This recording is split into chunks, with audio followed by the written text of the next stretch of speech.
Welcome back to Crush Medical. We're still moving forward with more high yield board examination questions. Make sure to like and subscribe, help this channel grow, stay in touch. We're gonna be uploading more frequently, and we're gonna build this entire high yield playlist of just free questions that all students can benefit from, okay?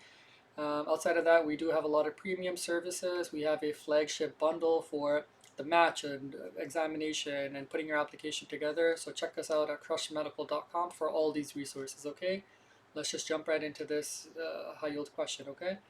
45-year-old man has had bilateral knee pain that is unrelieved by acetaminophen with no morning stiffness. Exam shows knee effusions and two enlarged distal interphalangeal joints, DIP joints. CBC, creatinine, and electrolytes are all normal. Which medication is the best next step? Okay, so this is a management question.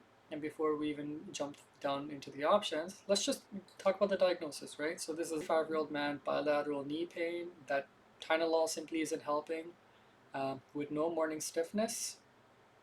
Examination shows knee effusions and two enlarged DIP joints. This is textbook osteoarthritis, right? And how do we know this? Well, DIP joints are usually what are inflamed in osteoarthritis. Um, and along with that, they actually just let us know that the labs are all normal, right? So CBC, creatinine, electrolytes are normal. So we can all rule out any autoimmune inflammatory joint conditions like lupus or even ankylosing spondylitis, like mentioned earlier, okay?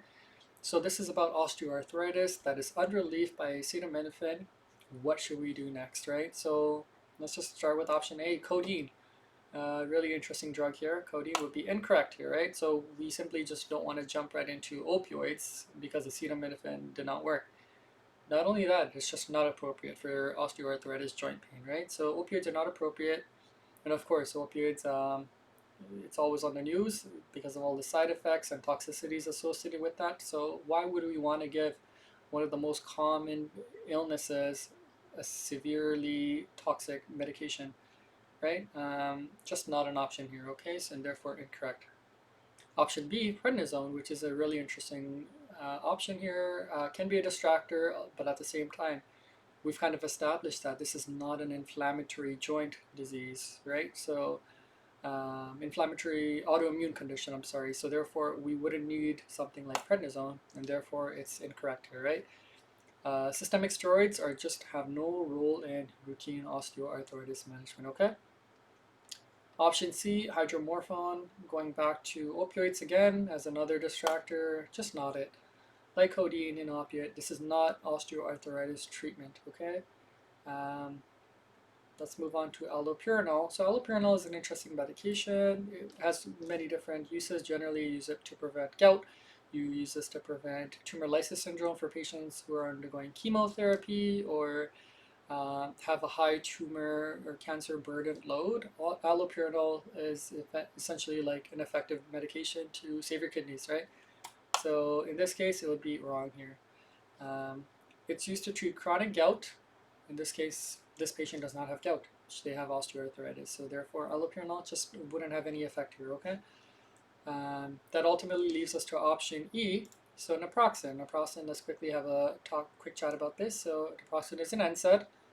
And in fact, this is the correct answer here, right? So let's just quickly read DIP involvement, no morning stiffness, normal labs. We've already established the diagnosis of osteoarthritis. But here's the high yield bullet, right? So generally we start with acetaminophen, give them some Tylenol to see if that controls their symptoms. But ultimately the next step up is NSAIDs, right?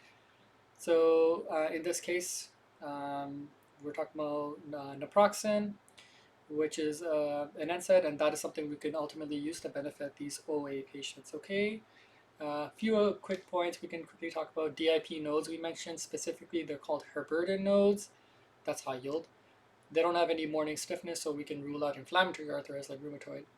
Normal labs, again, very high yield. And that's also a good thing too, because they tell us that these patients we can give NSAIDs, right?